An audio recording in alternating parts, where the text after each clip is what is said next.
Saudara-saudara terkasih, selamat pagi, salam jumpa lagi dalam Sabda Siap Saji Kamis 17 Desember 2020. Mari kita berdoa karena Bapa, Putra, dan Roh Kudus. Amin. Bapa penuh kasih, Engkau melahirkan dan menghadirkan kami melalui keturunan ayah, ibu, kakek, nenek moyang, dan sebagainya, dan seterusnya. Hari ini kami mendengar dari Injil Matius tentang silsilah Yesus yang menggambarkan tentang situasi keberadaannya sebagai manusia, sebagai orang yang diturunkan di satu generasi ke generasi yang lain, dengan tugasnya masing-masing dan situasi dan kondisi tertentu. Maka kami bersyukur untuk kelahiran kami, dan kelahiran itu memberikan makna dalam hidup, sebagaimana diuraikan dalam Injil Matius pada hari ini, di mana Yesus berketurunan, dan keturunan tersebut adalah keturunan bintang-bintang. Demi Kristus Putra-Mu dan mengantara kami kiranya sepanjang masa. Amin. Tuhan bersamamu dan bersama rohmu. Inilah Injil Yesus Kristus menurut Matius. Dimuliakanlah Tuhan. Inilah silsilah Yesus Kristus, anak Daud, anak Abraham. Abraham peranakan Ishak, Ishak peranakan Yakub, Yakub peranakan Yehuda dan saudara-saudaranya.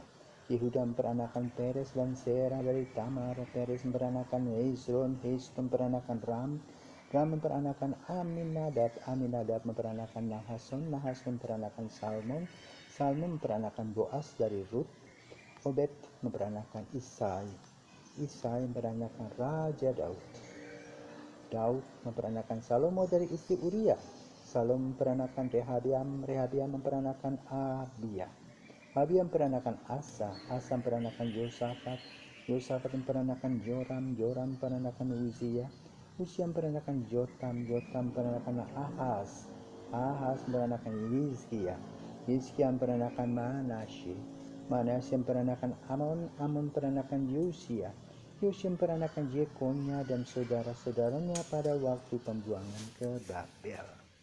Sesudah pembuangan ke Babel, Yekonya memperanakan Sealtiel, Sealtiel memperanakan Zerubabel, Zerubabel memperanakan Abihud, Abihud memperanakan Eliakim, Eliakim memperanakan Azor, Azor memperanakan Zadok, Zadok memperanakan Akim, Akim memperanakan Eliud, Eliud memperanakan Eleazar, Eleazar memperanakan Matan, Matan memperanakan Yakub, Yakub memperanakan Yesus, suami Maria, yang melahirkan Yesus yang disebut Kristus. Jadi seluruhnya ada 14 keturunan dari Abraham sampai Daud, 14 keturunan dari Daud sampai pembuangan ke Babel, dan 14 keturunan dari pembuangan ke Babel sampai Kristus.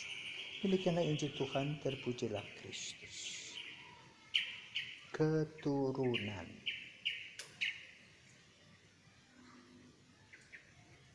Silsilah. Setiap orang punya silsilah.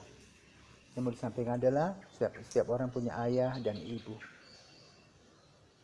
Ayah dan ibu berasal dari yang lebih tinggi, kakek nenek, kakek moyang, nenek moyang, dan sebagainya. Dan mereka adalah berasal dari kelompok tertentu, seperti yang digambarkan dalam Injil pada hari ini dari Abraham. Abraham adalah sebagai orang beriman, raja kecil yang punya banyak pegawai, karyawan, bahkan juga bedinda, meninggalkan kota Ur ke Kaldea, mencari cara hidup baru di mana moralitasnya menjadi tekanan utama dan iman. Dan dari sana kelihatan bibit bebek bobot. Maka kalau kita mau hidup berkeluarga pun juga harus perhatikan 3B tadi, bibit, bebek, bobot. Bibit berarti kualitas orangnya. Ya. Bagaimana? Potensinya apa? Ya. Bakatnya bagaimana? Warna kulitnya bagaimana? Dan sebagainya seterusnya. Dan kualitas orang itulah yang juga menentukan bagaimana keturunan itu akan berjalan dengan baik. Kalau orang keturunan malas, ya malas. Kalau keturunannya rajin, ya tidak akan rajin. Kalau keturunan jujur, ya tidak akan jujur. Jadi tanam nilai dari hari ke hari. Nah, hari ini kita akan mendengar dari Injil Matius bagaimana Yesus ini mempunyai keturunan yang dapat diandalkan. hebat-hebat, bahkan digariskan sebagai garis biru, darah biru, yang mana mereka harus selektif dalam kehidupan. Makan pun diseleksi, sikap pun diseleksi, pokoknya semuanya secara etis diseleksi. Bahkan ditambahkan di dalam perjanjian lama, para pemimpin mereka itu mempunyai iman yang kokoh dan teguh. Maka dengan kata lain, keturunan menggambarkan kehadiran seseorang dalam bibit-bobot, punya iman, punya pengetahuan, punya kebiasaan-kebiasaan yang positif, ada nilai-nilai yang dapat diandalkan.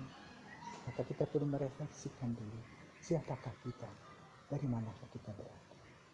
Kita bersyukur karena orang tua kita sudah memberikan yang terbaik kepada kita dengan segala usahanya.